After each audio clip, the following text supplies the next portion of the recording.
ఉమ్మడి శ్రీకాకుళం జిల్లా పాలకొండలో ఇసుక మాఫియా రెచ్చిపోతుంది. ప్రభుత్వ నిబంధనలకు విరుద్ధంగా జేసీబీలతో ఇసుకను తవ్వేస్తుంది.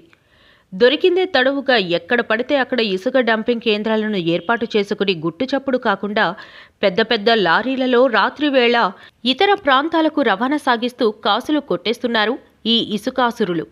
పాలకొండ మండలంలో శివారు గ్రామాలను ఇసుక డంపింగ్ కేంద్రాలుగా మార్చుకుని ఇసుక దందాకు పాల్పడుతున్న మాఫియాను మంగళాపురం గ్రామస్తులు అడ్డుకోవడంతో ఈ చీకటి బాగోతం బయటపడింది. పాలకొండ మండలం మంగళాపురం గ్రామంలోని ఇసుక ర్యాంప్ వద్ద అక్రమాలు గ్రామస్తులు వెలుగులోకి తెచ్చారు. తమ గ్రామం గుండా పారే నాగవల్లి నదిలో ఇసుకను జేసీబీలతో యథేచ్ఛగా తవ్వేస్తూ అక్రమ దందా చేస్తూ కోట్లు కొల్లగొడుతున్నారని గ్రామస్తులందరూ ఒకతాటిపైకి వచ్చి ఇసుకను తరలిస్తున్న లారీలను అడ్డగించారు. దీంతో చేసేదేమీ లేక లారీలలోని ఇసుకను గ్రామంలోనే పడేసి ఖాళీ లారీలతో అక్కడి నుండి వెళ్లిపోయారు. ప్రభుత్వ అనుమతులకు వ్యతిరేకంగా అడ్డగోలుగా ఇసుకను తరలించడం వల్ల తమ గ్రామం ముంపుకు గురయ్యే ప్రమాదముందని గ్రామస్తులు వాపోతున్నారు.